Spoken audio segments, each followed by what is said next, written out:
Pathanamthitta KSRTC bus സ്റ്റാൻഡിലെത്തുന്ന യാത്രക്കാർക്ക് വിശ്രമിക്കാനായി കസേരകളുണ്ട്. എന്നാൽ അതെല്ലാം കട്ടപ്പുറത്താണ്. ഇവിടെ യാത്രക്കാരുടെ എണ്ണം കൂടുതലും കസേരകളുടെ എണ്ണം കുറവുമാണ്. ബസ് സ്റ്റാൻഡിന് മുൻവശത്തായി പൗണ്ടിന് വേണ്ടി നിർമ്മിച്ചിരിക്കുന്ന സ്ഥലത്ത് വെള്ളം കെട്ടിക്കിടന്ന ദുർഗന്ധം വമിക്കുകയാണ്.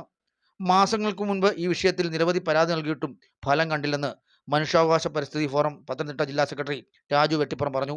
നമ്മൾ ഈ പത്തനംതിട്ട KSRTC സ്റ്റാൻഡിലാണ് നിൽക്കുന്നത്. പത്തനംതിട്ട ജില്ലാ ആസ്ഥാനത്തുള്ള ഇവിടെയാണ് ഈ യാത്രക്കാർക്ക് ഇരിക്കാനുള്ള കസേരകളോ കാര്യങ്ങളോ ഒന്നുമില്ല.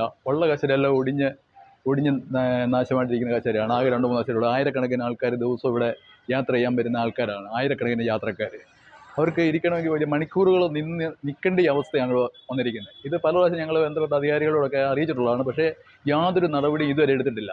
അതുപോലെ ഇവിടെ ഒരു വെള്ളം ശേഖരിക്കുന്ന പൗണ്ടന് വേണ്ടി നിർമ്മിച്ചാണ്. കൊതു വളർത്തൽ കേന്ദ്രമായിട്ട് മാറിയിരിക്കുകയാണ്. അതുമാത്രമല്ല, എന്തോ സ്മെല്ലാണ്. ഭയങ്കര സ്മെല്ല്. ആ ഏരിയയിലോട്ട് അടക്കാൻ പറ്റത്തില്ല. അതുപോലുള്ള സ്മെല്ലാണ്. ഈ കൊതു വളർത്തൽ കേന്ദ്രമായിട്ടും അതുപോലെ രോഗാണുക്കളെ വളർത്തുന്ന കേന്ദ്രമായിട്ടും എന്തോ നാറ്റമാണ്. ഭയങ്കര നാറ്റം, അതിഭയങ്കരമായ നാറ്റം.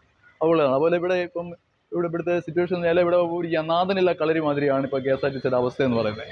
ബസ്സുകൾ സമയത്തിനില്ല. അതുപോലെ KSRTC ചില ഓർഡിനറി ബസ്സുകളൊക്കെ പോയി കഴിഞ്ഞാൽ വഴി കിടക്കുകയാണ്. അതൊന്നും നോക്കാൻ പോലും ഇതില്ല. ഞങ്ങൾ പോയ ബസ്സിന് ഇടയ്ക്ക് ഒരു ദിവസം ഓർഡിനറി ബസ് റാന്നി പോയതാണ്.